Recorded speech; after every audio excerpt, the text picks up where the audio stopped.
నేను నేడు ఎకరెత్తుకున్న ప్రభువా, మహాగణుడా, మహోన్నతుడా, సర్వశక్తిమంతుడా, మా నీతికి ఆధారభూతుడా, నీకు వందనాలు స్తోత్రాలు చెల్లించుకుంటున్నాం.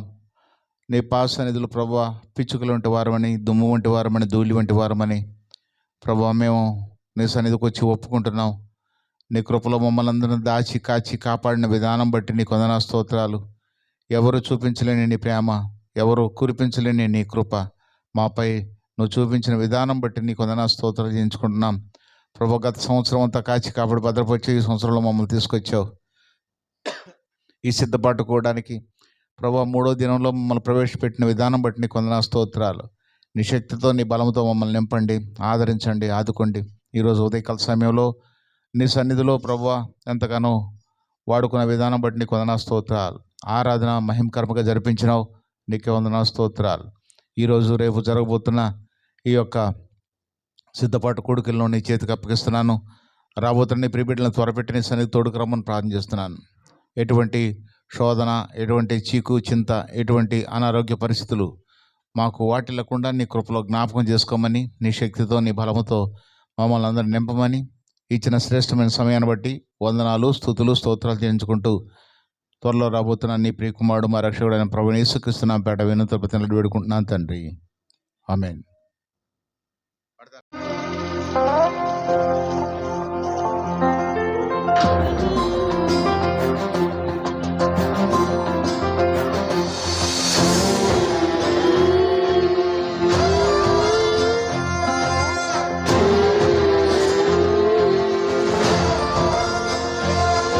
నా మనసా ఆయన మరచునా, దేవుడు నీలో మరచిపోనా.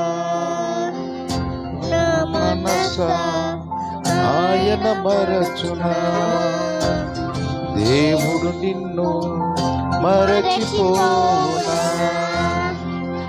ఆయనే నీ బాధలన్నీ కనుమరుగు చేయునే, ఆనంద తైలము నీపై కుమ్మరించునే. ఆయనే నీ బాధలన్నీ కనుమరుగు చేయునే, ఆనంద తైలము నీపై కుమ్మరించునే. అలంకరించునే, కోల్పోయినదంతా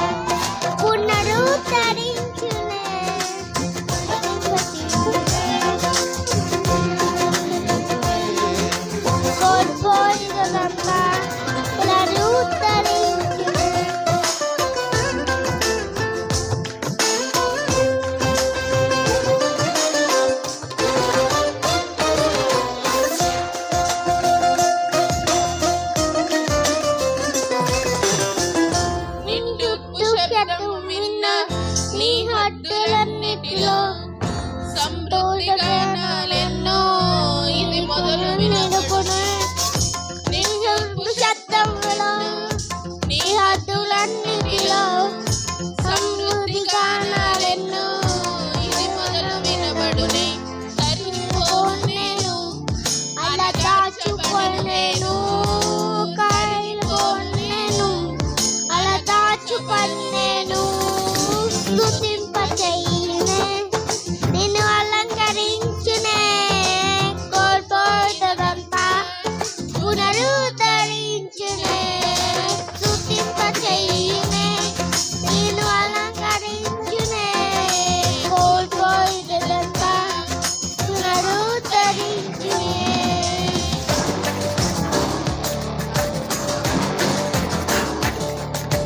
దయచేయువాడే, పరచునాడే, బలపరచునాడే, పూర్ణచేయునే.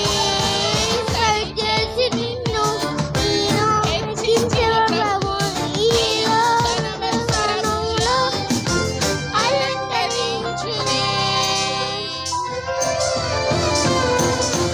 విచారించేవాడు లేక ఒంటరయ్యున్న నీకు ఆరోగ్యము దయచేసి పరిపాలనని ఇచ్చునే.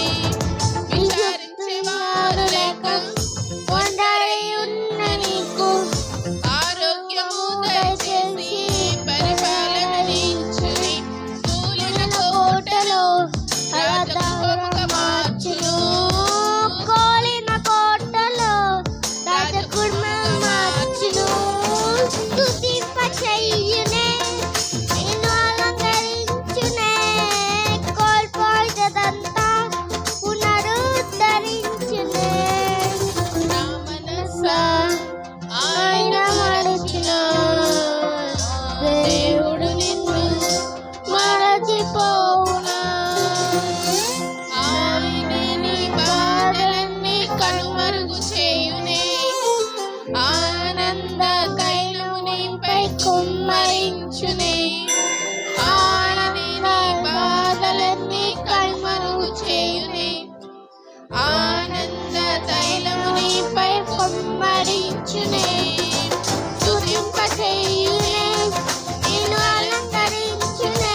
అనంత కాలము వరకు ఉన్నవాడు దేవుడు. గడచిన కాలం కాపాడినాడు, నూతన కాలముతో దీవించినాడు. కాలానికే అతీతుడు ఆ దేవుడు, కలకాలముండువాడు మన దేవుడు. గడచిన కాలం కాపాడినాడు, నూతన కాలముతో దీవించినాడు. కాలానికే అతీతుడు ఆ దేవుడు, కలకాలముండువాడు మన దేవుడు.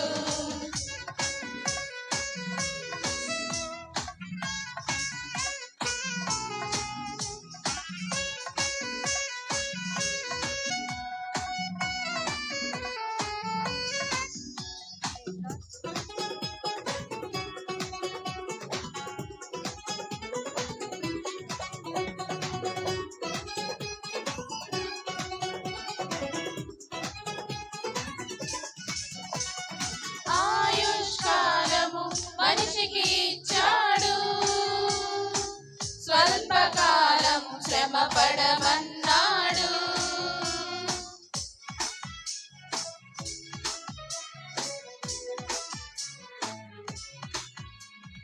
ఆయుష్కాలము మనిషికి ఇచ్చాడు, స్వల్పకాలము శ్రమ పడమన్నాడు. క్షేమకాలము శ్రమకాలము దేవుడిచ్చిన గొప్ప వరములన్నాడు. కాలములెరిగి ఫలించితే నిత్య రాజ్యము వాగ్దానము చేసినాడు. క్షేమకాలము శ్రమకాలము దేవుడిచ్చిన గొప్ప వరములన్నాడు. కాలములెరిగి ఫలించితే నిత్య రాజ్యము వాగ్దానము చేసినాడు. గడచిన కాలం కాపాడినాడు, నూతన కాలముతో దీవించినాడు. కాలానికే అతీతుడు ఆ దేవుడు, కలకాలముండువాడు మన దేవుడు. గడచిన కాలం కాపాడినాడు, నూతన కాలముతో దీవించినాడు. కాలానికే అతీతుడు ఆ దేవుడు, కలకాలముండువాడు మన దేవుడు.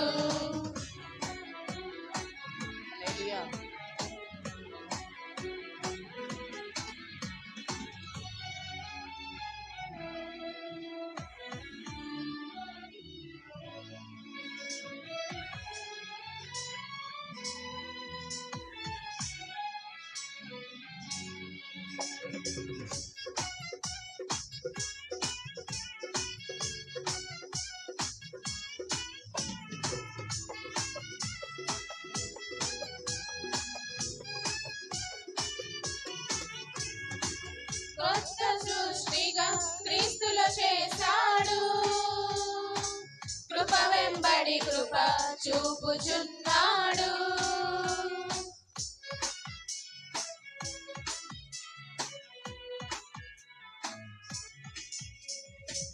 క్రొత్త సృష్టిగా క్రీస్తులో చేశాడు, కృప వెంబడి కృప చూపుచున్నాడు. క్షేమకరము కృపావరము నీకై ఇచ్చిన నేటి దినములన్నాడు.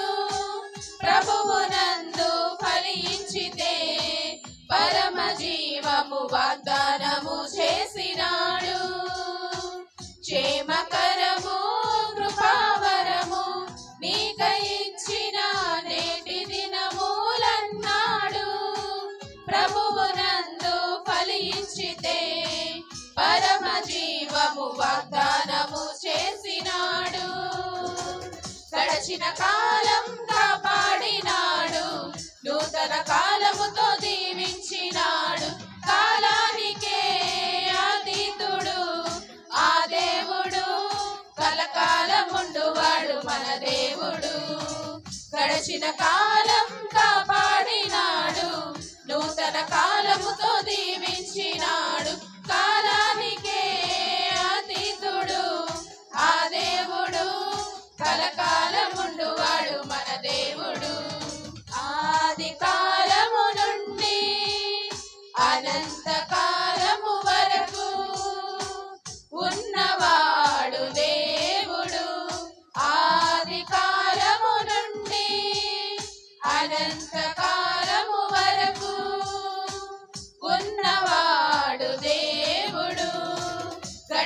కాలం కాపాడినాడు, నూతన కాలముతో దీవించినాడు. కాలానికే అతీతుడు ఆ దేవుడు, కలకాలముండువాడు మన దేవుడు. గడచిన కాలం కాపాడినాడు, నూతన కాలముతో దీవించినాడు. కాలానికే అతీతుడు ఆ దేవుడు, కలకాలముండువాడు మన దేవుడు. హల్లెలూయా. పొగడెద నిరతము నిన్ను స్తుతించెదను, ఆరాధించెద నిన్ను మది పొగడెద నిరతము నిన్ను స్తుతించెదను. మార్గము నీవే, సత్యము నీవే, జీవము నీవే నా ప్రభువా. మార్గము నీవే, సత్యము నీవే, జీవము నీవే నా ప్రభువా. ఆరాధించెద నిన్ను మది పొగడెద నిరతము నిన్ను స్తుతించెదను.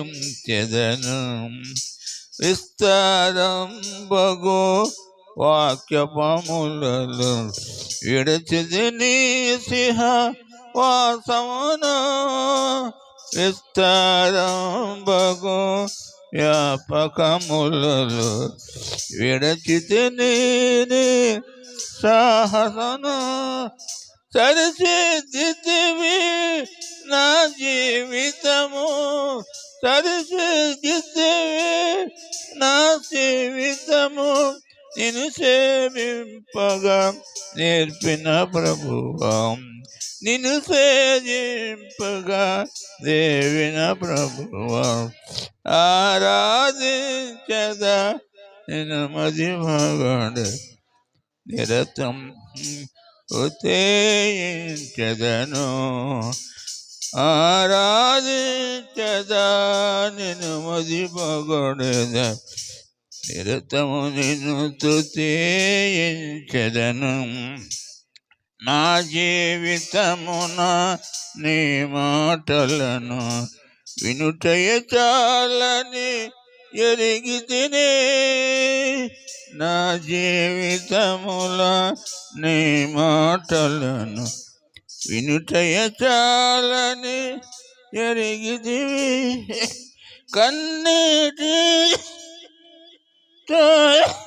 నీ పాదముల కడుగుటం నేర్పిన ఓ నా ప్రభు. కన్నీటితో నీ పాదములను కడుగుట నేర్పిన ఓ నా ప్రభువా. ఆరాధించెదా నిన్ను మది పొగడెదా, నిరతము నిన్ను స్తుతించెదను. వ్యర్థపరచివి నా సర్వమును, స్వార్థముతో జీవించితిని. వ్యర్థపరచివి నా సర్వమును, స్వార్థముతో జీవించితిని. గుర్తించితివి నీ త్యాగమును, గుర్తించితివి నీ త్యాగమును, వినయముతోనే సన్నిధి చేరి, వినయముతోనే సన్నిధి చేరి, ఆరాధించెదా నిన్ను మది పొగడెదా, నిరతము నిన్ను స్తుతించెదను.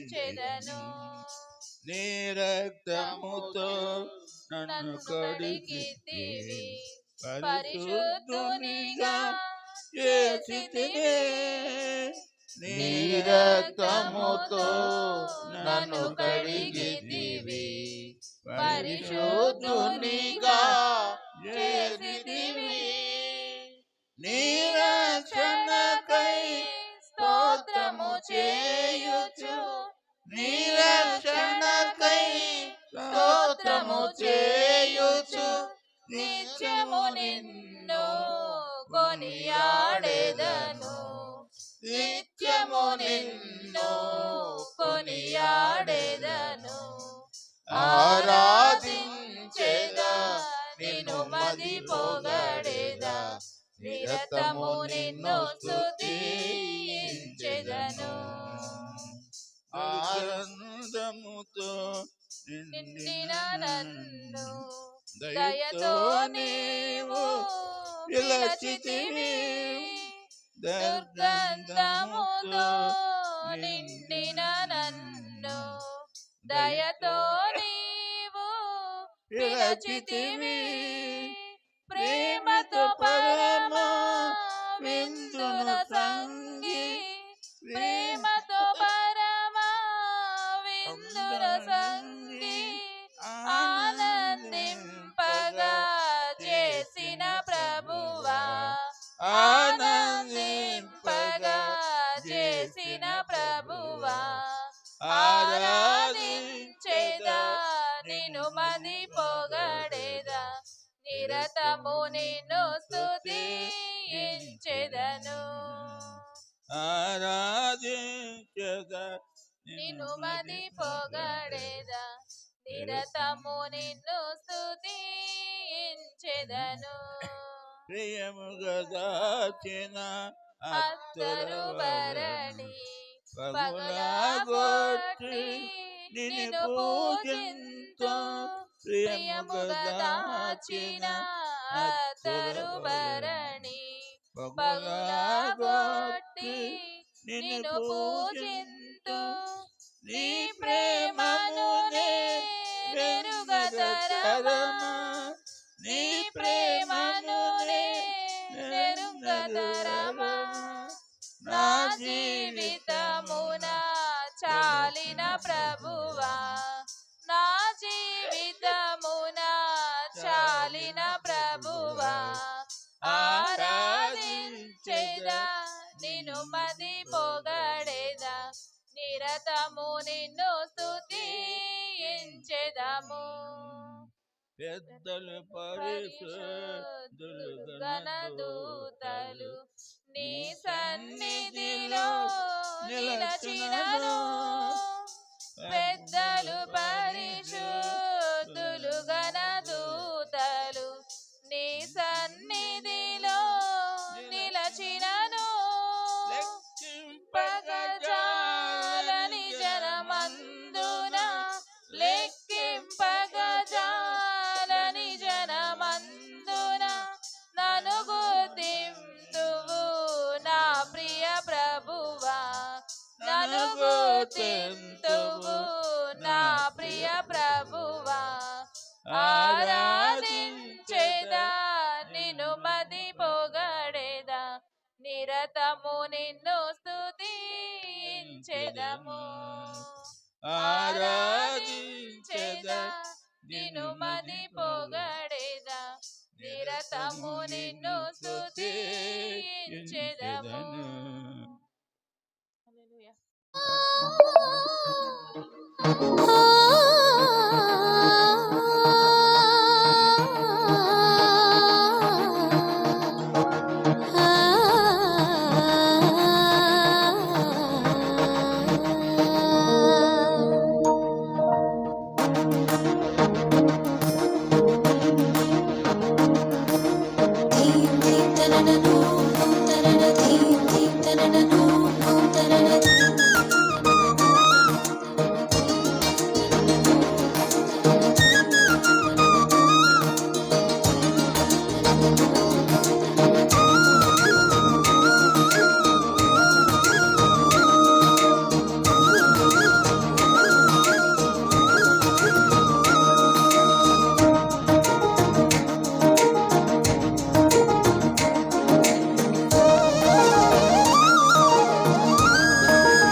నేనే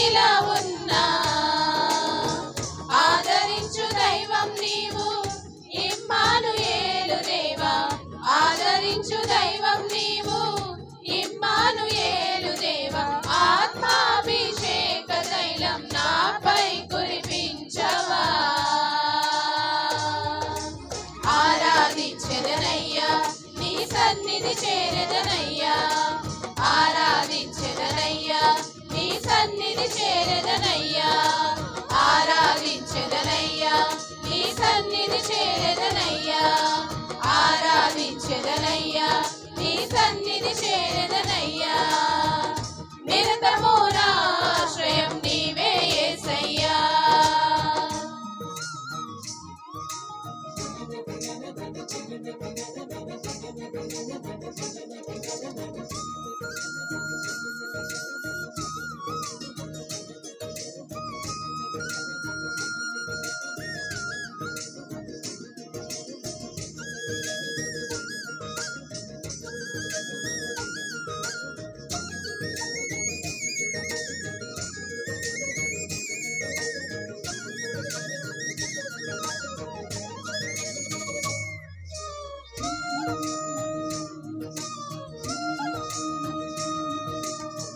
ఎన్నదగిన వాడిని కాను, మట్టి పురుగును నేను, నన్ను నన్నుగా ప్రేమించిన నిన్ను నేను మరిచాను.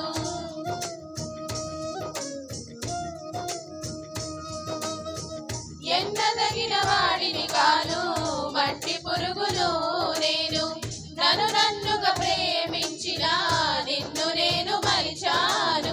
అయినను నన్ను వీడలేదయా నీ కృపా, చెంత చేరిన చెలిమి కోరెను నీ కృపా. అయినను నన్ను వీడలేదయా నీ కృపా, చెంత చేరిన చెలిమి కోరెను నీ కృపా. ఆరాధించెదనయ్యా, నీ సన్నిధి చేరదనయ్యా, ఆరాధించెదనయ్యా, నీ సన్నిధి చేరదనయ్యా, ఆరాధించెదనయ్యా, నీ సన్నిధి చేరదనయ్యా, ఆరాధించెదనయ్యా, నీ సన్నిధి చేరదనయ్యా. నిరతము నా ఆశ్రయం నీవే యేసయ్యా.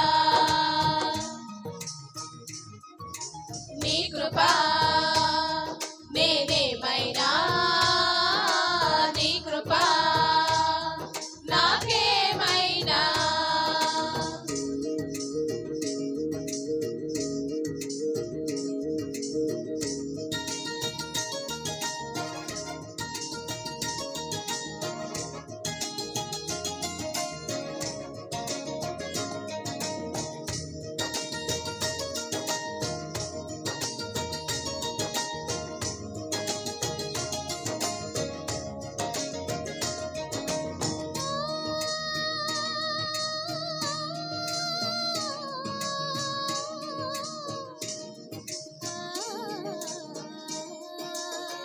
పరిశుద్ధుడనసలే కాను, పుట్టుకతో పాపిని నేను, ఫలించని మోడుగా ఎదిగి దారి తప్పినే తిరిగాను.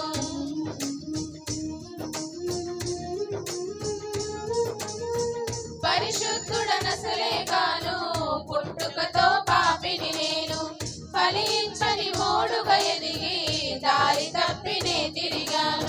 అయినను నన్ను మరువలేదయా నీ కృపా, పరమును విడచి ప్రాణము పెట్టెను నీ కృపా. అయినను నన్ను మరువలేదయా నీ కృపా,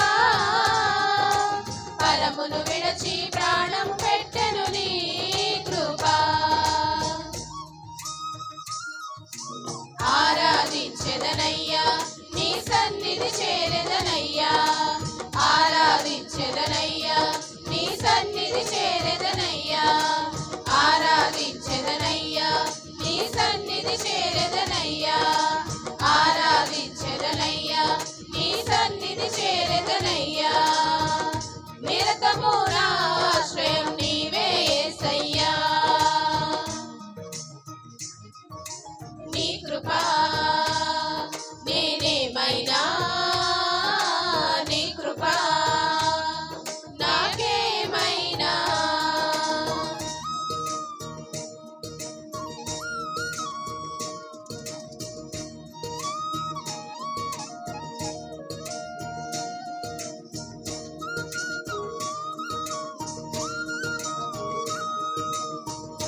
బ్రతుకు భారమవుతున్నా బాధ్యతలేనే మరచిన నీ మాటలు వింటూనే విశ్వాసము చూపకుండినా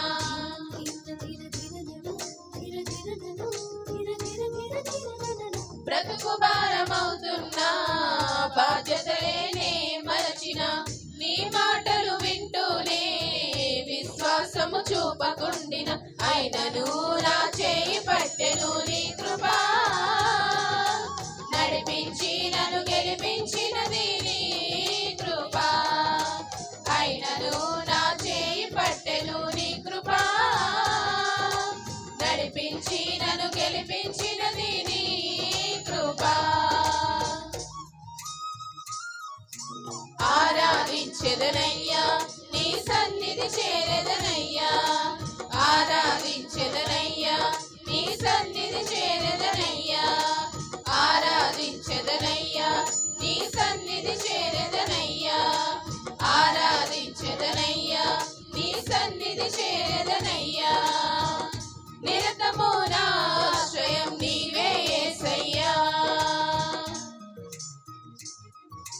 నీ కృపా నేనేమైనా నీ కృపా నాకేమైనా నీ కృపా నీతో ఉన్నా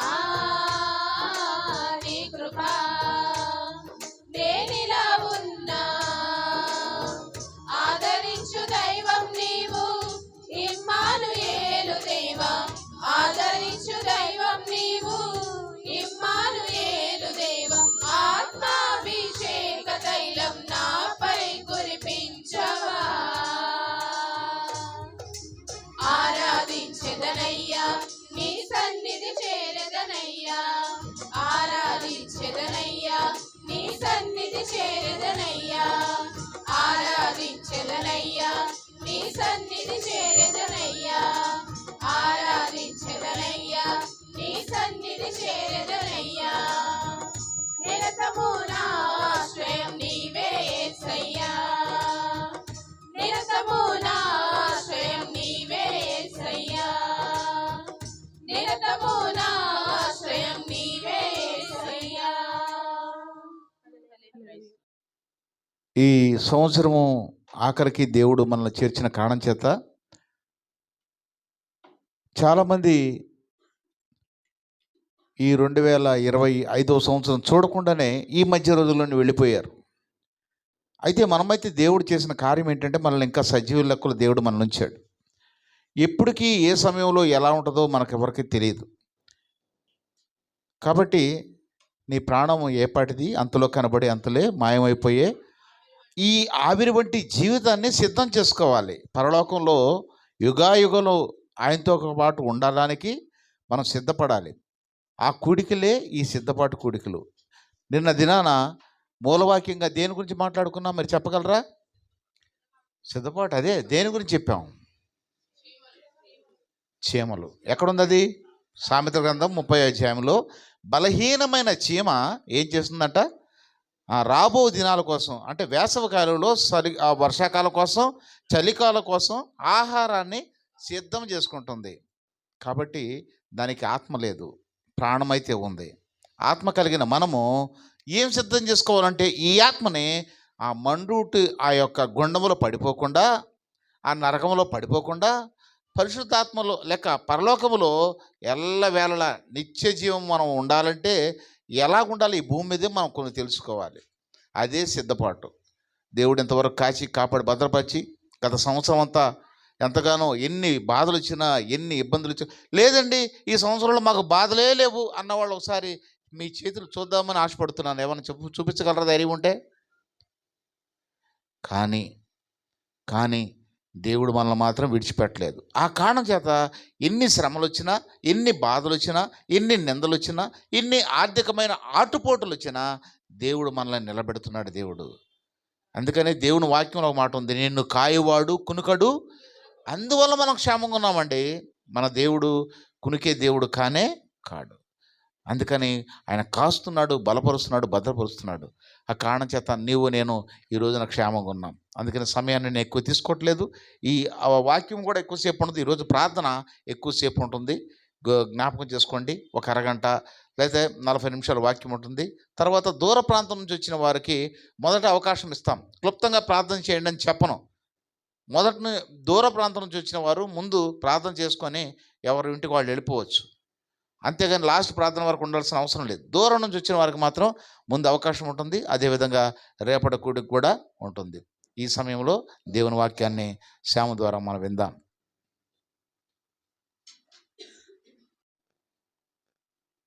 ఫిలిప్పీలకు రాసిన పత్రిక 3వ అధ్యాయం.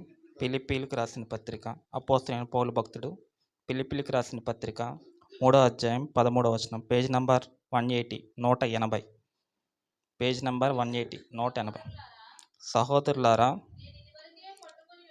నేను ఇదివరకే పట్టుకొని ఉన్నానని తలుచుకొనును, అయితే ఒకటి చేయుచున్నాను. ఇది ఇంపార్టెంట్ అన్నమాట అమ్మా. వెనుకున్నవి మరచి ముందున్న వాటికై వేగిరపడుచు. చాలు, మనం ప్రార్థన చేసుకుని దేవుని వాక్యం గెలుపుదాం. ప్రేమన తండ్రి, పరిశుద్ధ నీ బంగారు పాదశములు ప్రభా, మమ్మల్ని అందరినీ చేసిన విధానం బట్టి మరోసారి నీకే వెలుగుల స్థుతులు స్తోత్రాలు నా తండ్రి ప్రభా. నా తండ్రి ప్రభా, ఈ రెండవ సిద్ధపాటు కూడిలో ప్రభా మమ్మల్ని అందరినీ చేసిన విధానం బట్టి మరోసారి నీకే వెలుగుల స్థుతులు స్తోత్రం చేసుకున్న నా తండ్రి ప్రభా. నా తండ్రి ప్రభా, మొదటి దినాన్ని ఎంతగానో ప్రభా మీ మేము కొద్దిగా వాడుకున్నావు నా తండ్రి ప్రభా. నా తండ్రి ప్రభా, ఈ రెండో దినాన్న ప్రభా నా తండ్రి మీ మహిమ కొరకు వాడుకోవాల్సిందే ప్రాధాయపడి వేడుకుంటున్నాను నా తండ్రి ప్రభా. ఇప్పుడు వరకు పాటల ద్వారా నీ మహిమ పొందే ప్రభా, అందుకు నీకే వెలుగుల స్థుతులు స్తోత్రం నా తండ్రి ప్రభా. కొద్దిసేపు నీ మాటలు వినిచుండగా ప్రభా ఏ విధంగా మేము సిద్ధపడాలో మాకు నేర్పించండి నా తండ్రి ప్రభా. నా తండ్రి ప్రభా, ఈ 2024 చివరి దినాల్లోకి వచ్చినావు నా తండ్రి ప్రభా. నా తండ్రి ప్రభా, నూతన సంవత్సరం అడుగు పెట్టుకొని ఇంకా 2 దినాల్లో ఉండగా నా తండ్రి ప్రభా మేము ఏ విధంగా తండ్రి ప్రభా మా ఆత్మను సిద్ధపరచుకోవాలా ప్రభా నేర్పించండి నా తండ్రి ప్రభా. నాతో మందరితో మీరే స్ఫూర్తిగా స్పష్టంగా మాట్లాడిన తండ్రి ప్రభా. ఇక్కడ నుంచి వాడిని మట్టి వాడిని యోగ్యత లేని వాడిని ప్రభా, ఎందుకు పనికి రాని వాడిని ప్రభా. నా తండ్రి ప్రభా, కొద్దిసేపు నీ వాక్యంతో నాతో మా అందరితో మీరే మాట్లాడి మమ్మల్ని బలపరచండి నా తండ్రి ప్రభా. నేను హెచ్చరాజులు ఏ విధంగా మేము చేర్చాలా ప్రభా, నీ వాక్యం ద్వారా నీ మాటల ద్వారా మాకు నేర్పించండి నా తండ్రి ప్రభా. అట్టి నిరీక్షణ అట్టి ఓర్పు నా తండ్రి ప్రతి ఒక్క బిడ్డకు దయచేయండి నా తండ్రి ప్రభా. నీ మాటలోనే ప్రభా మాకు జీవం ఉంటుంది నా తండ్రి ప్రభా. నీ నిత్య జీవంలో చేరాలని ప్రభా నీ మాటలే కన్నా తండ్రి ప్రభా. ప్రతి ఒక్క బిడ్డతో మీరే మాట్లాడిన తండ్రి, వాక్యానుసారంగా ఏ విధంగా అయితే మేము జీవించాలో నీ మాటలు మాకు నేర్పించండి. విని వదిలిపెట్టే వరకంగా దాన్ని విని గైకొని దాని ప్రకారంగా జీవించే అట్టి ఒక తలంపు, అట్టి ఒక మనసు ప్రతి బిడ్డకు దయచేయవలసిందిగా త్వరలో రాబోతున్న మీ పేరు మా రక్షకుడైన ప్రభు నేస్నాంలో అత్యంత బతిలాడి వేడుకుంటున్నాం పరమ తండ్రి, ఆమేన్. కూడి వచ్చిన అందరికీ వందనాలండి. సంబంధించిన పాస్టర్ గారికి, పాస్టర్కి, పేరైన ప్రతి ఒక్కరికి నా వందనాలు.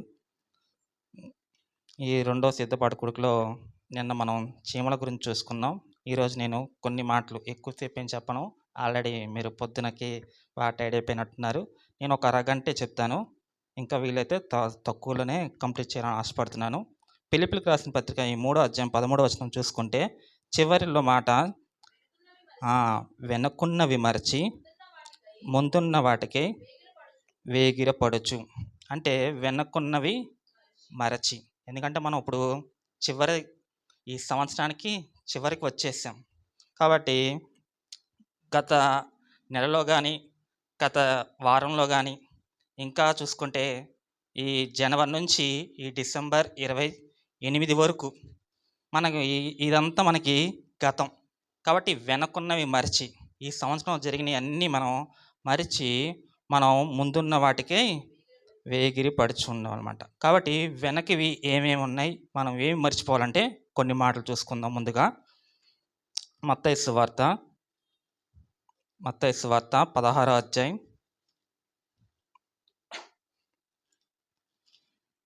Page number 17. మత్తయి సువార్త 16వ అధ్యాయం 23వ వచనం. అయితే ఆయన పేతురు వైపు తిరిగి, సాతానా నా వెనుకకు పొమ్ము, నీవు నాకు అభ్యంతర కారణమై ఉన్నావు. నీవు మనుషుల సంగతినే తలంచున్నావు కానీ దేవుని సంగతులను తలంపక ఉన్నావని పేతురుతో చెప్పాను. ఇక్కడ ఈ సందర్భం మీ అందరికీ బాగా తెలిసిందే. ఇక్కడ పేతురు ఏమని అంటాడంటే యేసు ప్రభుతో, నీకు ఈ శిలువ మరణం ఉండకూడదనేసి పేతురు అంటాడనమాట. పేతురు అంటే అప్పుడు దేవుడు పేతురు వెనకాల ఉన్న సాతాన్ని వెనక్కి పొమ్ము అంటాడనమాట. కాబట్టి మన మూలవాక్యం ఏంటంటే వెనక్కున్నవి మర్చి. కాబట్టి మనం గత నెలలో మనం ఏవైతే మాట్లాడుకున్నామో ముందుగా మనకి వెనకాల ఉన్నది ఏంటంటే సాతాను. కాబట్టి మనం సాతాన్ని మనం మర్చిపోయే వారంగా ఉండాలన్నమాట. అనేక ఇబ్బందులు, అనేక మనకి శోధనలు దేని వల్ల ద్వారా వచ్చినాయంటే సాతాను వల్లే. పేతురు అంతగా యేసుప్రభు దగ్గరగా ఉన్నాడు. అయినా కానీ పేతుర్ని అనలేదు, కానీ పేతురు వెనకాల ఉన్న సాతాన్ని అన్నాడనమాట. కాబట్టి మీకు చాలాసార్లు చెప్పా, అవ్వమ్మని మోసం చేసింది ఎవరంటే ఎవరని చెప్తాం మనం? అపవాది. కానీ మనం చాలా వరకు సర్పం అంటాం, కానీ సర్పం వెనకాల ఉంది నడిపించింది ఎవరంటే అపవాది, సాతాను. కాబట్టి ముందుగా మనం చూసుకుంటే వెనకున్నవి మర్చి అంటే మనం వెనకాల ఏముందంటే సాతాను మొదటిగా. రెండోదిగా చూసుకుంటే ఆదికాండం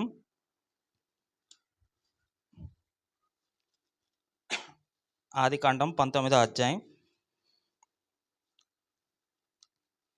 పేజ్ నెంబర్ 14, 26వ వచనం. అయితే లోతు భార్య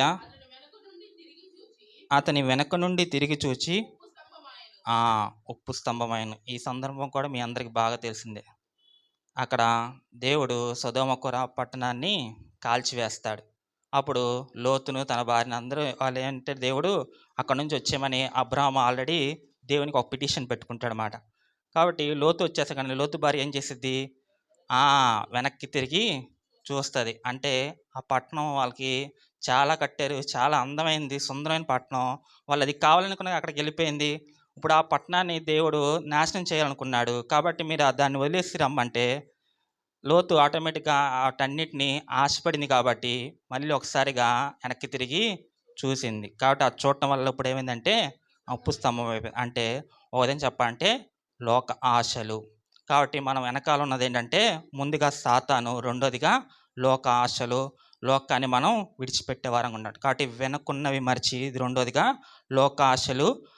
కాబట్టి మనం దాన్ని విడిచిపెట్టే వారంగా ఉండాలి. మూడోదిగా చూసుకుంటే నిర్గమాకాండము 14వ అధ్యాయం, నిర్గమాకాండం 14, పేజ్ నెంబర్ 56, పేజ్ నెంబర్ 56. నిర్గమాకాండం 56వ అధ్యాయం, నిర్గమాకాండం 14వ అధ్యాయం 10వ వచనం. ఫరో సమీపించుండగా ఇశ్రాయేలు కనులెత్తి ఐగుప్తీయులు తమ వెనుక వచ్చట చూసి మిక్కిలి భయపడి యెహోవాకు మొరపెట్టిరి. అంతటా వారు మోషేతో, ఇది చాలమ్మా. ఇప్పుడు మనం 10వ వచనం చూసుకుంటే ఇక్కడ ఫరో సమీపించకుండా ఇశ్రాయేలు కనులెత్తి, ఇది సందర్భం ఏంటంటే మీ అందరికి బాగా తెలిసిందే. ఇప్పుడు వాళ్ళు ఆల్రెడీ ఇప్పుడు ఐగుప్తులు ఏం చేస్తారు, ఇశ్రాయేల్ని ఐగుప్తులు వెనకాల నుంచి తరుముకు వస్తున్నారు. ఎదర చూస్తేనేమో ఎర్ర సముద్రం అడ్డం వచ్చేసింది అన్నమాట.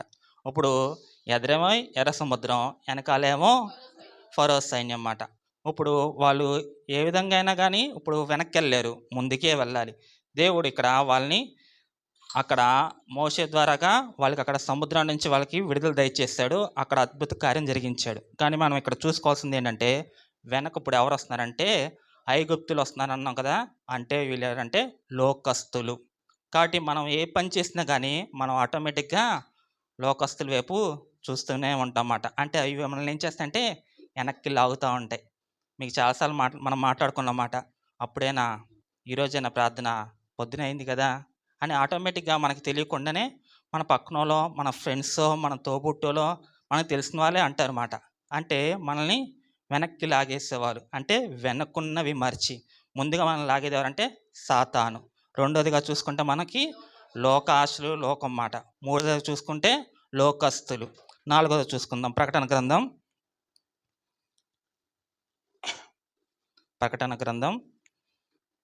21వ అధ్యాయం చివరిలో ఉంటుంది చూడండి, 21, పేజ్ నెంబర్ 241, 4వ వచనం.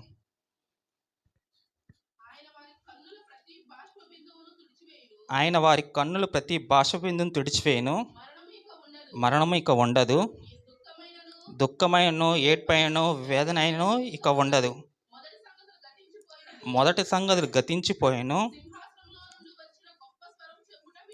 సింహాసనం నుండి వచ్చు గొప్ప స్వరము చెప్పుట వింటిని. అంటే ఇక్కడ మనం చూసుకుంటే మొదటి సంగతులు గతించిపోయినాయి. అంటే మనం నూతన సంవత్సరంలో దగ్గరలో ఉన్నాం కాబట్టి ఇప్పుడు మనం ఈ సంవత్సరం జరిగినవన్నీ మనం ఏం చేయాలంట మర్చిపోవాలి. మొదటి సంగతులు గతించెను, పాత సంగతులు మనం మర్చిపోవాలన్నమాట. వెనకున్నవి మరచి, మన మూల వాక్యం ఏంటంటే వెనకున్నవి మరచి ముందున్న వాటికై వేగిరి పడదము. కాబట్టి వెనకున్నవి మార్చాలన్నమాట. ఇప్పుడు మన వెనకాల ఏమేమి ఉన్నాయి? ముందుగా చూసుకుంటే సాతాను ఉంది, అపవాది ఉందన్నమాట. కాబట్టి మనల్ని ఏదో విధంగా అపవాది మన వెనకాల ఉంటూనే ఉంటుంది. మనం దాన్ని జయించేవారం ఉండాలి. దాన్ని మనం వెనకాల మనం మర్చేవారం. రెండోదిగా చూసుకుంటే లోక ఆశలు, లోకం మాట. మనం చేసే ప్రతి దేవుని పనిలో కూడా ఆటోమేటిక్గా మనం లోకం వైపు తిరగకుండా మనం వాటిని విడిచిపెట్టి దేవుని వైపు మనం ముందు చూసేవారంగా ఉండాలి. మూడోదిగా చూసుకుంటే లోకస్తులు. ఇప్పుడు ఐగుప్తులు ఏ విధంగా అయితే వాళ్ళు ఇశ్రాయేల్ వాళ్ళని వెనకాల నుంచి తిరుగుతూ ఉన్న వాళ్ళని చూసి భయపడి ఇప్పుడు ఎర్ర సముద్రం ఎలా దాటారనేసి ఇప్పుడు వెనక్కి చూస్తే ఇంకా భయం ఎక్కువేది. ఎర్ర సముద్రం ఒకటే చూసుకుంటే వాళ్ళకి అంత ఉండదు, కానీ వెనకాల ఎవరు వస్తున్నారు ఇప్పుడు? ఫరో సైన్యం వస్తుంది. వాళ్ళు ఎక్కడ వీళ్ళని చంపేస్తారని ఒక భయం అనేది ఉంటుంది కదా. కాబట్టి వెనక వైపు చూడకూడదు అనేసి ఇక్కడ మనకి లోకస్తుల వైపు చూస్తే మనకి అనేకమైన భయం ఉంటుంది. కాబట్టి వెనకున్న విమర్శ. మూడోది ఏంటంటే వెనకున్న లోకస్తుల మాట. నాలుగోది ఏంటంటే ప్రకటన 21:4లో మనం మొదటి సంగతులు గతించిపోయాను కాబట్టి సంగతులన్నీ మనకి మర్చిపోయి మనం నూతన సంవత్సరంకి అడుగు పెడుతున్నాం. కాబట్టి మనం ఏ విధంగా అయితే ఈ వెనక్కున్నవి మర్చిపోవాలో ఈ 4 సందర్భాలు చూసాం. ఇప్పుడు ఇంకోటిది ఏంటి దాంట్లో నా వాక్యంలో ముందున్నవి ఇప్పుడు ముందున్న వాటికి వేగిరి పడాలి. కాబట్టి వెనకాల ఉన్నవి ఏమో మనం మర్చిపోవాలో మనం 4 సంగతులు చూసుకున్నాం. కాబట్టి ముందున్నవి కూడా ఒక 4 సంగతులు కానీ 5 సంగతులు కానీ చూసుకొని మనం ప్రార్థనలోకి వెళ్దాం అన్నమాట. మొదటిగా చూసుకుంటే పేతురు రాసిన 2వ పత్రిక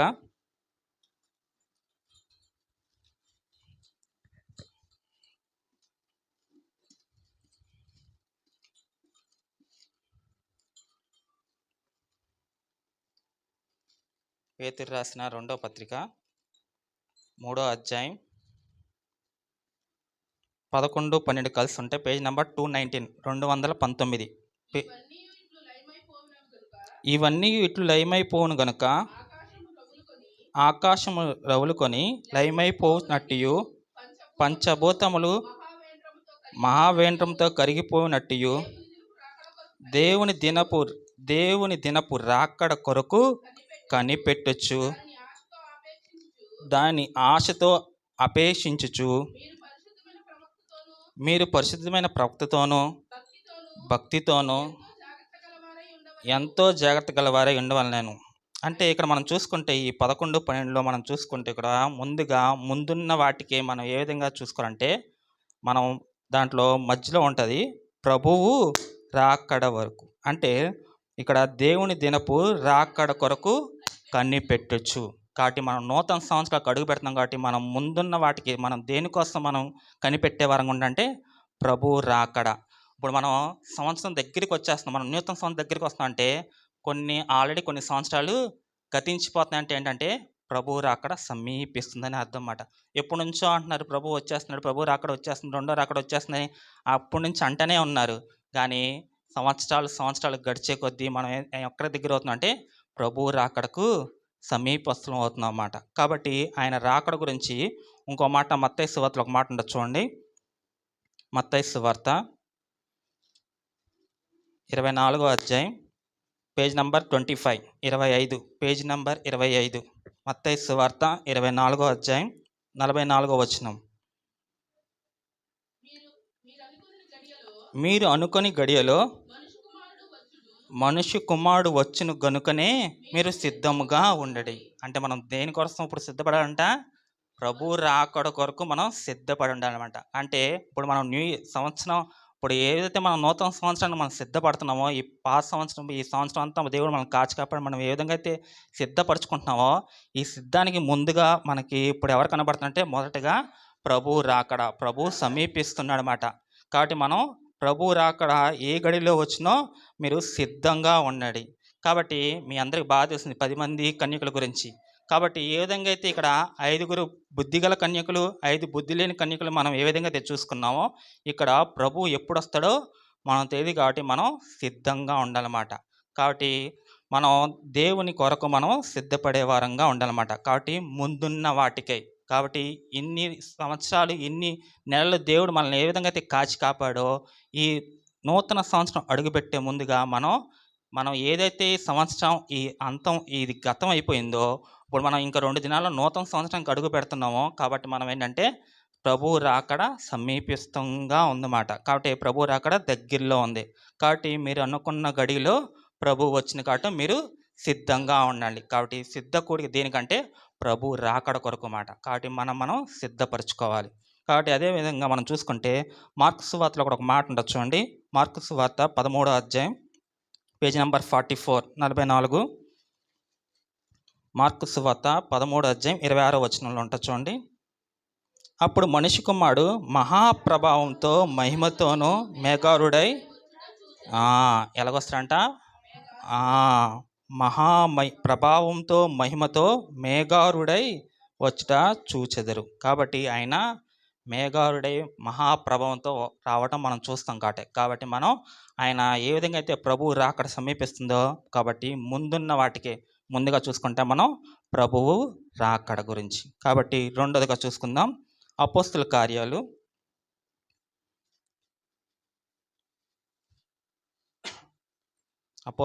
2వ అధ్యాయం పేజ్ నెంబర్ 104 104 పేజ్ నెంబర్ 104. అపోస్తుల కార్యం 2వ అధ్యాయం 25వ వచనం. ఆయన గూర్చి దావీదు ఇట్లనెను, నేను ఎల్లప్పుడు నా ఎదుట ప్రభువుని చూచుచుంటిని, ఆయన నా కుడిపార్శ్వన ఉన్నాడు గనుక నేను కదల్చబడను. చాలమ్మ. ఇక్కడ దావీదు భక్తుడు ఏమంటున్నాడు? నేను ఎల్లప్పుడూ నా ఎదుట ప్రభువుని చూచుంటిని. కాబట్టి రెండోదిగా మనం ఎవరి వైపు దృష్టి ఉంచాలంటే ప్రభువు వైపు దృష్టి ఉంచాలి. కాబట్టి ముందున్న వాటికే మొత్తం మనం చూస్తుంటే ప్రభువు రాకడ గురించి రెండోదిగా మనం సిద్ధపడి ఉండాలి. రెండోదిగా ప్రభువుపై మనం దృష్టి ఉంచే వారంగా ఉండాలన్నమాట. ఏ జరిగినా కానీ అది మనం ప్రభు వైపే దృష్టి ఉంచి చూసుకోవాలన్నమాట. ఏ జరిగినా కానీ అది ప్రభు చిత్తం అనుకొని మనం ముందు వాటికి వెళ్ళిపోవాలి తప్ప అలాగే ఎందుకు జరిగిందని మళ్ళీ మనం వెనక్కి వెళ్ళకూడదు అన్నమాట. కాబట్టి ముందున్న వాటికే. కాబట్టి మనం రెండోదిగా చూసుకుంటే ప్రభువుని చూసుకొని మనం ఇక్కడ ఆయన ఏ విధంగా అయితే దావీదు మనకు నేర్పిస్తున్నాడో ప్రభువుని చూసుకుంటూనే వెళ్ళిపోయాడు మాట. ఎన్ని ఇబ్బందులు, ఎన్ని శోధనలు వచ్చినా కానీ అతను ఏమాత్రం జడియలేదు మాట. అక్కడ సౌలు ఆ విధంగా తరుముకున్నా కానీ, సౌలుని చంపేంత ఛాన్స్ ఉన్నా కానీ దావీదు సౌలుని ఏమాత్రం చంపలేదు. కాబట్టి అతన్ని అంత తరుముకున్నా కానీ దేవుడి పైన ఆయన దృష్టించి ఆయన దేవుడు ఏది చెప్తే ఆ విధంగానే నడుచుకున్నాడు అన్నమాట. కాబట్టి ఇబ్బందులు, ఇరుకులు బట్టి మనం గత సంవత్సరం ఏమి జరిగినాయో వాటన్నిటిని మనం ప్రభువుని చూసుకుంటూనే మనం ముందుకు సాగాలన్నమాట. కాబట్టి గత సంవత్సరం జరిగినవి మర్చి మనం ముందున్న వాటికి ప్రభువు వైపు దృష్టించుకొని మనం నూతన సంవత్సరంలోకి మనం అడుగు పెట్టాలి. ఆ విధంగా మనం సిద్ధపడాలన్నమాట. మూడోదిగా చూసుకుంటే మత్తయి సువార్త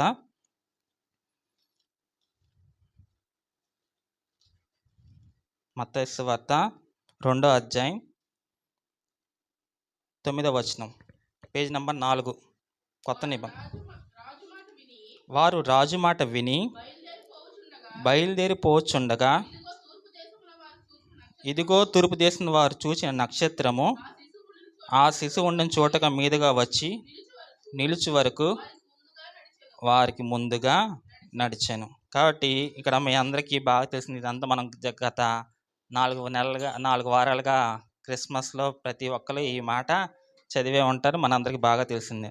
కాబట్టి ఈ మత్తయి సువార్త 2వ అధ్యాయంలో మనం ఇక్కడ 9వ వచనం చూసుకుంటే, వారు ఆ మాట విని బయలుదేర్చుండగా, ఇక్కడ ఆ మాట విని ఎవరు బయలుదేరారు?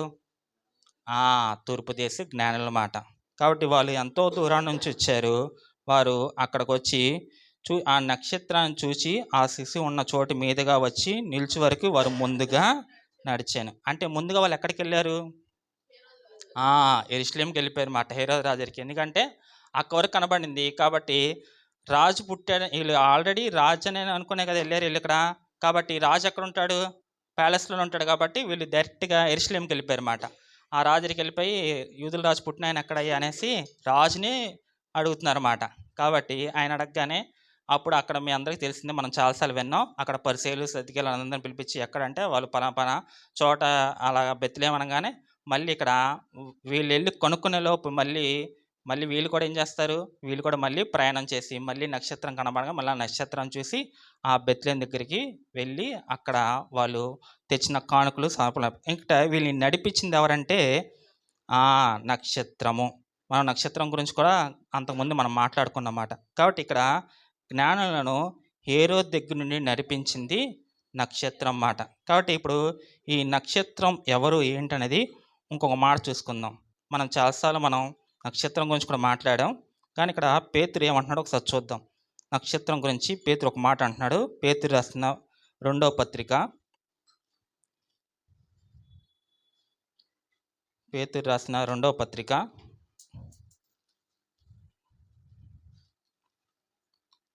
1వ అధ్యాయం 19వ వచనం, పేజ్ నెంబర్ 218, 218. పేతురు రాసిన 2వ పత్రిక 1వ వచనం 19వ వచనం.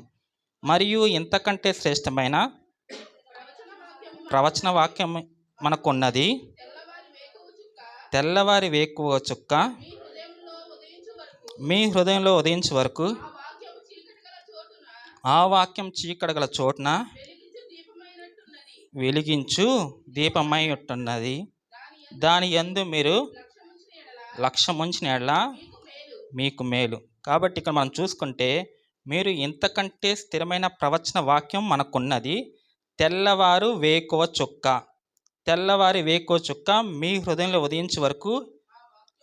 ఇక్కడ ఆ తెల్లవారి వేకువ చుక్కను ఏమంటున్నాడు, ఆ వాక్యము అంటున్నాడు అనమాట. అంటే ఇక్కడ నక్షత్రం అనగా ఏంటంటే ప్రభు వాక్యం మాట.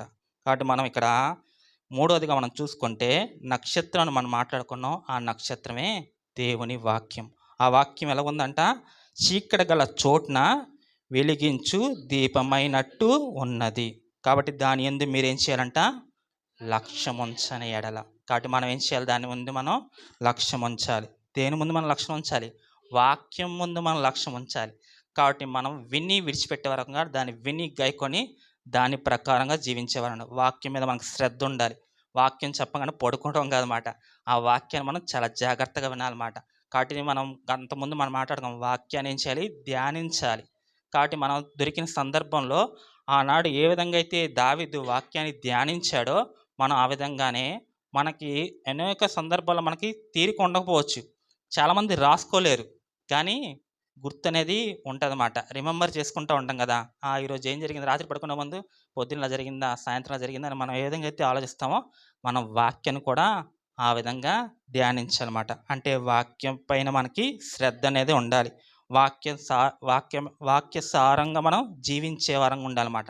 కాబట్టి మన ముందున్న వాటిలో మనం మూడోదిగా చూసుకుంటే నక్షత్రం అనగా మనకి వాక్యం, దేవుని వాక్యం మీద మనం శ్రద్ధ కలిగి ఉండాలి. మనం దేవుని వాక్యం మీద దాన్ని మనం వినే వారంగా ఉండాలి. దాని ప్రకారంగా ముందున్న వాటికి ప్రభు వాక్యంపై మనం వాక్యానుసారమైన జీవితంగా మనం నడుచుకునే వారంగా ఉండాలన్నమాట. కాబట్టి మీ అందరికీ బాగా తెలిసిన మాటే, కీర్తనలు 119, 105లో నీ వాక్యము నా పాదముకు దీపమై ఉన్నది, నా త్రోవలకు వెలిగే ఉన్నది. అదేవిధంగా 119:50లో కూడా నీ వాక్యమే నన్ను బాధల్లో నెమ్మది. కాబట్టి మన వాక్యం ఉందనుకో, మన మైండ్లో కానీ మన హృదయంలో కానీ ఆటోమేటిక్గా అసలు కోపం అనేది కూడా చాలా వరకు రాదు మాట. కోపం వస్తుందంటే అర్థం ఏంటంటే మన హృదయంలో ఏం లేదు, వాక్యం లేకపోతే మనం ఆటోమేటిక్గా ఆవేశం కూడా ఎక్కువైపోయింది మాట. నెమ్మది, నీ వాక్యమే నాకు నెమ్మది కలిగించును. కాబట్టి మూడోదిగా దేవుని వాక్యం మాట. కాబట్టి ముందున్న వాటికి మనం మూడోదిగా చూసుకుంటే దేవుని వాక్యం. మొదటిది మనది ఏంటిది, ప్రభు రాకడ సమీపంగా ఉంది, కాబట్టి మనం సిద్ధపడి ఉండాలి. రెండోదిగా ప్రభు వైపు దృష్టించాలన్నమాట. కాబట్టి మనం ఏ పని చేసినా కానీ మన చూపంతా, మన లక్ష్యం అంతా ఎవరి వైపు అంటే ప్రభు వైపే ఉండాలి. అప్పుడు దావీదు ఏ విధంగా అయితే తను అనేకమైన శోధనల నుంచి ఆయన విడుదల పొందాడో, అనేక వాటి నుంచి దేవుడు ఏ విధంగా అయితే తప్పించాడో కేవలం ప్రభుపై దృష్టించడం వల్లే. కాబట్టి మనం కూడా ప్రభు వైపు దృష్టించాలి. మూడోదిగా దేవుని వాక్యంపై లక్ష్యం ఉంచాలన్నమాట. కాబట్టి ముందున్న వాటికే 3 మనం సందర్భాలు చూస్తాం. 4 చూద్దాం. అదే కీర్తనలు 26వ కీర్తన 26వ కీర్తన పేజ్ నంబర్ 464 464 26వ కీర్తన 3వ వచనం. నీ కృప నా కన్నుల ఎదుట ఉంచుకొని ఉన్నాను, నీ సత్యం అనుసరించి నడుచుకొనుచున్నాను. కాబట్టి నీ కృప నా కన్నుల ఎదుట ఉంచుకొని ఉన్నాను, నీ సత్యం అనుసరించి నడుచుకున్నాను. కాబట్టి ఇక్కడ మనం చూసుకుంటే 4వదిగా ఆయన కృప అని ఉందన్నమాట. కృప అంటే ఏంటో ఇంకా కొంచెం దాన్ని ధ్యానించే బదులుగా ఇంకో మాట కృప గురించి ఇక్కడ హెబ్రీయులకు రాసిన పత్రిక ఒక మాట ఉంటుంది, చూద్దాం. హెబ్రీయులకు రాసిన పత్రిక 4వ అధ్యాయం పేజ్ నంబర్ 202 16వ వచనం. 4వ అధ్యాయం 16వ వచనం. కనుక మనం కనికరింపబడి సమయోచితమైన సహాయం కొరకు కృప పొందినట్లు ధైర్యముతో కృపాసనం వద్దకు చేరదము. అంటే గనుక మనం కనికరింపబడి సమయోచితమైన సహాయం కొరకు కృప పొందినట్లు ధైర్యముతో కృపాసనమునొద్దకు చేరదము. ఇక్కడ కృపాసనొద్దకు చేరదంటే కృపాసొద్దును అంటే ప్రార్థన. కాబట్టి మనం 4వదిగా చూసుకుంటే మన ముందు ఏమి ఉండాలంటే ప్రార్థనా జీవితం అనేది ఉండాలన్నమాట. కాబట్టి మనం ఏ విధంగా అయితే మనం వెనుకున్న వచ్చి ముందున్న వాటిలో మనం ఇక్కడ 4వదిగా చూసుకుంటే ప్రార్థనా జీవితం ఉండాలన్నమాట. కాబట్టి మనం దేని వల్ల ధైర్యంతో కృపా సొద్దకు చేరేద్దాం. మనకి కృప పొందడం వల్ల మనకి ధైర్యం ఎక్కడి నుంచి వస్తుంది అంటే ప్రార్థన చేయడం వల్ల మనకి ధైర్యం అని వస్తుంది. మనకి ఏ సమస్య వచ్చినా మనం పక్కన వాళ్ళతోనో తోబుట్టువులతోనో ఆ తర్వాత మనకి తెలిసిన వాళ్ళతోనో పంచుకుంటే ఆ బాధ తీరదు. అదే దేవుని దగ్గర చెప్పుకుంటే ఖచ్చితంగా మనం విశ్వసించి నమ్మితే ఖచ్చితంగా మనకి విడుదల అనేది ఖచ్చితంగా దేవుడు దయచేస్తాడనమాట. కాబట్టి మనం ఏం చేస్తామంటే దీన్ని మనం పక్కన పెట్టేసి మనకి ఉందగా చేతిలో నా ఎదురు కనబడుతుంది కదా, దాన్నే మనం ఎక్కువ యూజ్ చేస్తూ మనం వాళ్ళకి వీళ్ళతో చెప్తూ షేర్ చేసుకుంటూ ఉంటాం అన్నమాట. కాబట్టి మనం వెనుకున్నవి మర్చి ముందున్న వాటిలో ఇక్కడ 4వదిగా చూసుకుంటే కృపాసనం వద్దకు అంటే ప్రార్థన. కాబట్టి మనం ప్రార్థన జీవితం ఎక్కువ చేసేవారంగా ఉండాలన్నమాట. కాబట్టి ముందున్న వాటిలో ఇక్కడ ప్రభువైన యేసుక్రీస్తు వారే ఆయన పగలంతా ఎంత పరిచయం చేసినా కానీ చివరికి నైట్ అంతా ఏం చేసేవాడంటే ఆయన ప్రార్థనే చేసేవాడు. లాస్ట్కి ఆయన సిలువకి వెళ్ళే టైంలో కూడా ఆ ఒలీవ కొండ దగ్గర ఆయన ప్రార్థన చేస్తే తన శిష్యులను కూడా వాళ్ళు పడుకున్నా కానీ మెలుకోగొండి శోధనలో ప్రవేశించకుండా ప్రార్థన చేయండి అంటారనమాట. అంటే మనం ఎప్పుడైతే ప్రార్థన జీవితం మనకు తక్కువ అవుతుందో ఆటోమేటిక్గా మనం ఏంటంటే అపవాదికి మనం దగ్గర అవుతున్నట్టే అవుతాం అన్నమాట. కాబట్టి మనం ప్రార్థన జీవితాన్ని ఎక్కువ చేసేవారంగా ముందున్న వాటిలో 4వదిగా ప్రార్థనా జీవితం అన్నమాట. 5వదిగా చూసుకుందాం. మత్తయి సువార్త 11వ అధ్యాయం. మత్తయి సువార్త 11వ అధ్యాయం పేజ్ నంబర్ 11. మత్తయి సువార్త 11వ అధ్యాయం 10వ వచనం. ఇదిగో నేను నా దూతను నీకు ముందుగా పంపుచున్నాను, అతడు నీ ముందర నీ మార్గము సిద్ధపరచును అని ఎవని గురించి రాయబడినో అతడే ఈ యోహాను. ఈ యోహాను గురించి అంతకుముందే మీతో ఒకసారి చాలాసార్లు మీతో పంచుకున్నాను అనమాట. మలాకీ గ్రంథంలో అక్కడ మనకి ముందుగా ప్రభువు కంటే ముందుగా ఒక దూత వస్తుంది, ఆయన గురించి చెప్తుంది అనేసి మనం ఏదైతే మనం చూసుకున్నాం అదే మత్తయి సువార్త 3వ అధ్యాయంలో మనకి క్లియర్ కట్గా కనబడుతుంది అన్నమాట. అంటే బాప్టిజం యోహాను గురించి మనం ఇక్కడ ముందుగా దూత వచ్చాను అంటే ప్రభువు ముందుగా వచ్చిన దూత ఎవరంటే ఇక్కడ బాప్టిజం ఇచ్చేవాను. కాబట్టి ముందుగా వచ్చి ఏం చేస్తున్నాడంటే ఈయన ఇక్కడ సువార్త చెప్తున్నాడు అన్నమాట. కాబట్టి ఇక్కడ ఈయన చేస్తుంది ఏంటంటే ఈయన ఏ విధంగా అయితే మనం అక్కడ మత్తయి సువార్త 3వ అధ్యాయంలో వాళ్ళందరికీ ఆయన ఏం చేస్తాడు, అక్కడ అందరికీ బాప్టిజాలు ఇస్తూ ఉంటాడనమాట మత్తయి సువార్త 3వ అధ్యాయంలో. కాబట్టి యోర్దాను నదిలో అతని చేత అతడు అయితే పరిసయ్యులు సద్దకులు అనేకులు వాళ్ళు చూస్తారు తప్ప వాళ్ళు బాప్టిజం తీసుకోరన్నమాట. కాబట్టి అప్పుడు వాళ్ళని ఏమంటాడు, మనం మనం విన్నమాట, సర్ప సంతానమా రాబోయే ఉగ్రత నుంచి తప్పించుకుంటకు మీకు బుద్ధి చెప్పువాడేవాడు. అంటే ఒక విధంగా చెప్పంటే ఇక్కడ ఆయన సువార్త అనేది చెప్తూనే ఉన్నాడు. ముందుగా వచ్చిన దూత, ఈ దూత ఎవరంటే బాప్టిసం ఇచ్చి యోహాను. కాబట్టి ఈయన ఇక్కడ చేసిన పని ఏంటంటే సువార్త. కాబట్టి మనం కూడా సువార్త చెప్పే వారంగా ఉండాలన్నమాట. కాబట్టి ముందున్న వాటిలో ఇక్కడ మనం ఐదోదిగా చూసుకుంటే సువార్త. కాబట్టి ప్రభువుని యేసుక్రీస్తు వారు కూడా మొట్టమొదటగా ఆయన ఏం చేశారో ఒక మాట చూద్దాం. మార్కు సువార్త మొదటి అధ్యాయం, మార్కు సువార్త మొదటి అధ్యాయం 15 వచనం ఒక మాట ఉండొచ్చు చూడండి. కాలం సంపూర్ణమైనది, దేవుని రాజ్యం సమీపించినది, మారు మనసు పొంది సువార్త నమ్ముడని చెప్పుచు దేవుని సువార్త ప్రకటించు గలిలయకి వచ్చాను. కాబట్టి ఇక్కడ ఇది ఎవరు చెప్తున్నారంటే ప్రభు అయిన యేసుక్రీస్తు అనమాట. స్టార్టింగ్ ఇక్కడ మనకి ఓన్లీ మత్తయి సువార్త, లూకా సువార్తలోనే ప్రభు ఒక పుట్టు గురించి మొదటి 2 అధ్యాయాలు రాసిపడతాయి తప్ప ఇక్కడ మార్కు సువార్త కానీ యోహాను సువార్తలో కానీ ప్రభు పుట్టు గురించి రాయరన్నమాట. కాబట్టి ఇక్కడ మార్కు సువార్త మొదటి అధ్యాయంలో మనం చూసుకుంటే ఇక్కడ 15వ వచనంలో ఇక్కడ ప్రభు అయిన యేసుక్రీస్తు వారు కూడా ఏం చెప్తున్నారంటే సువార్త చెప్తున్నాడు అనమాట. కాబట్టి మనం ముందున్న వాటిలో మనం ఐదవదిగా మనం ఏం చేయాలి? సువార్త చెప్పే వారంగా ఉండాలి. కాబట్టి మనం ఇది ఐదవది. ఆరోది చూసుకుందాం. మొదటిదిగా ఏంటిది గుర్తుందా? ప్రభు రాకడ సమీపించింది కాబట్టి సిద్ధపడి ఉండాలి. రెండోది ప్రభు వైపు దృష్టించాలి.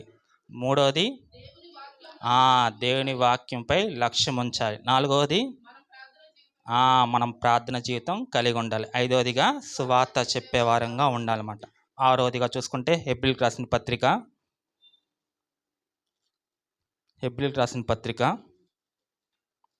12వ అధ్యాయం, హెబ్రీయులకు రాసిన పత్రిక 12వ అధ్యాయం మొదటి 2 వచనాలు, పేజ్ నెంబర్ 208, 208. ఇంత గొప్ప సాక్షి సమూహము మేఘం వల్లే మనల్ని ఆవరించిందందున మనము కూడా ప్రతి భారంను సిలువుగా చిక్కులు పెట్టే పాపను విడిచిపెట్టి విశ్వాసము కర్తయు దాన్ని కొనసాగించేవాడైన యేసు వైపు చూచుచు మన ఎదుట ఉంచబడిన పందెములో ఓపికతో పరిగెత్తదము. ఆయన తన ఎదుట ఉంచబడిన ఆనందం కొరకే అవమానం లక్ష్య పెట్టి శిలువను సహించి దేవుని సింహాసనం యొక్క కుడిపార్శ్వన ఆసీనుడై ఉన్నాడు. దీంట్లో మనం ముఖ్యంగా చూసుకోవాల్సింది అంటే మన ఎదుట ఉంచబడిన పందెములో అప్పుడు ఎలా పరిగెత్తాలంటే మనం ఓపికతో పరిగెత్తాలి. అంటే ఇప్పుడు మనందరం ఎలా ఉన్నామంటే ఒక పందె పరుగులో ఉన్నమాట. కాబట్టి ఈ పరుగులో మనందరికి ఏం కావాలంటే ఓపిక అనేది కావాలన్నమాట. ఏ సానా మనం నిరాశ నిస్పృహకు లోన్ అవ్వకుండా ఇక్కడ పౌలు భక్తుడు ఏదైతే మనకి రాసి చెప్తున్నాడో మనం ఆ విధంగా మనం ఓపికతో మన పరిగెత్తే వారంగా ఉండాలి. ఆ ఓపిక ఏంటంటే విశ్వాస జీవితం అన్నమాట. విశ్వాస జీవితం ఒక అనుభవం.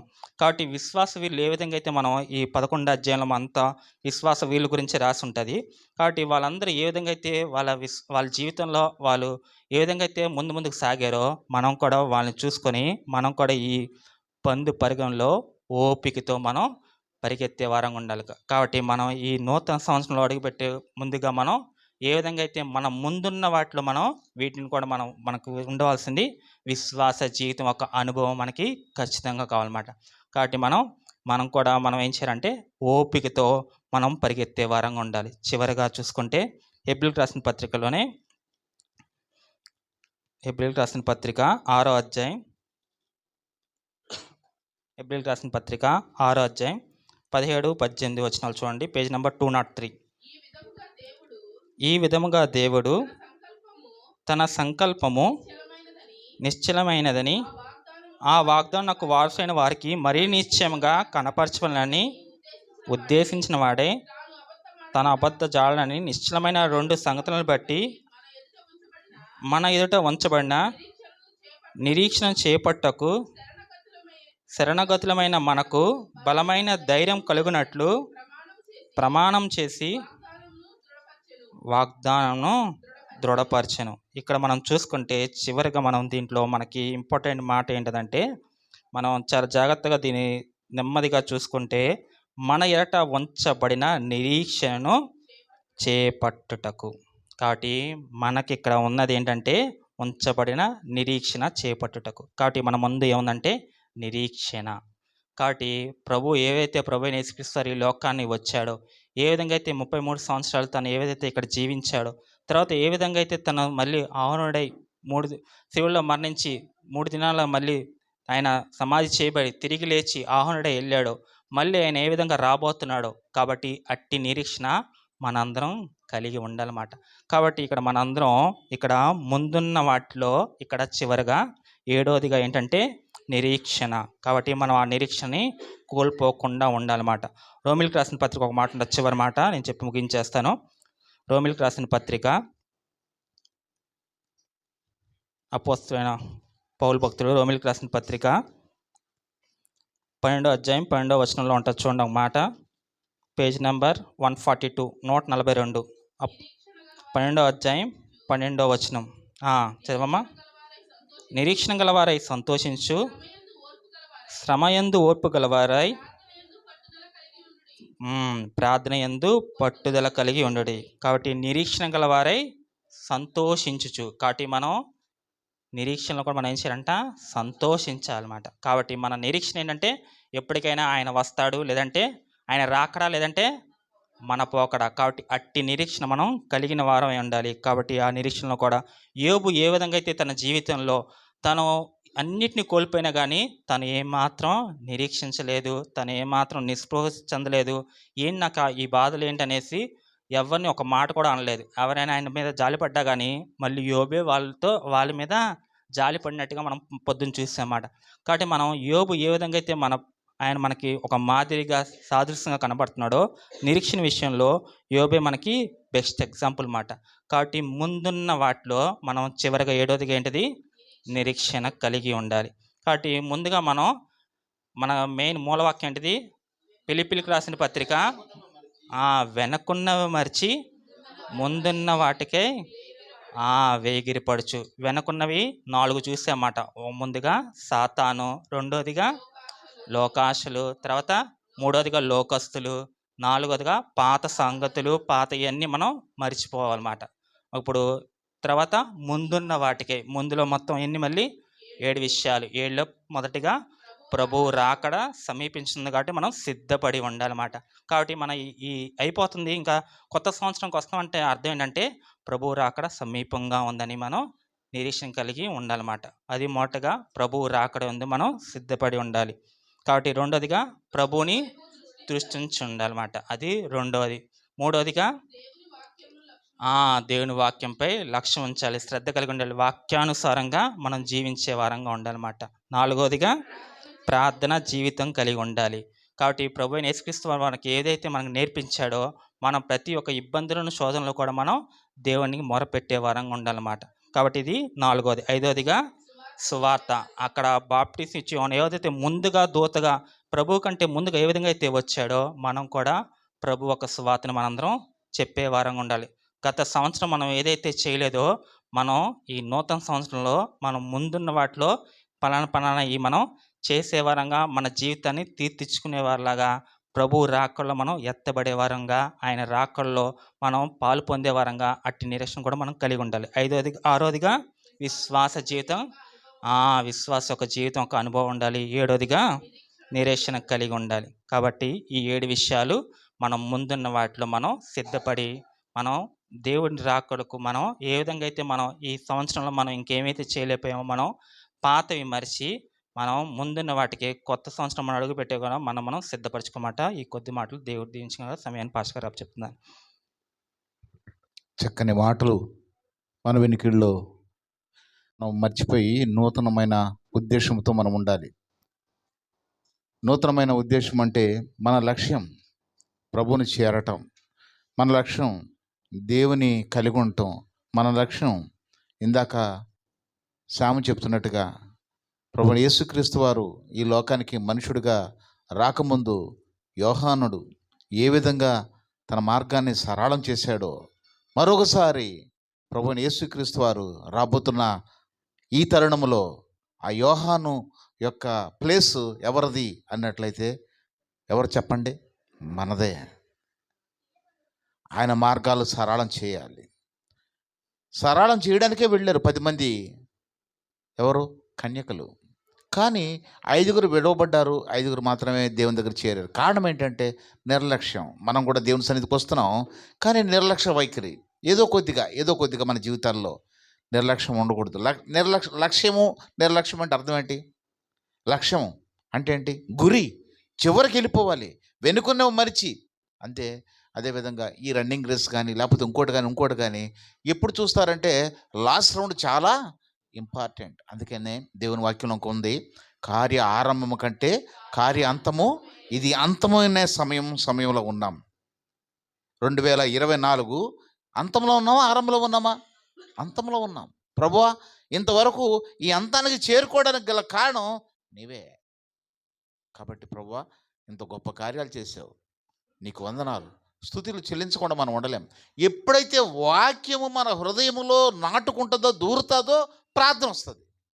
ప్రార్థన రావట్లేదంటే అర్థం ఏంటంటే ఈ వాక్యము నాకు, చెప్పండారా, ఈ వాక్యము నాకు అంతా తెలుసు, అర్థం కాకపోవడం కాదు, నాది కాదు. ఈ వాక్యం నా గురించి కాదు. ఈ వాక్యం ఎవరి గురించి? బాబురావు గారి గురించి, ప్రసాద్ గారి గురించి, హెప్సీ గురించి, పాస్టమ్ గారి గురించి.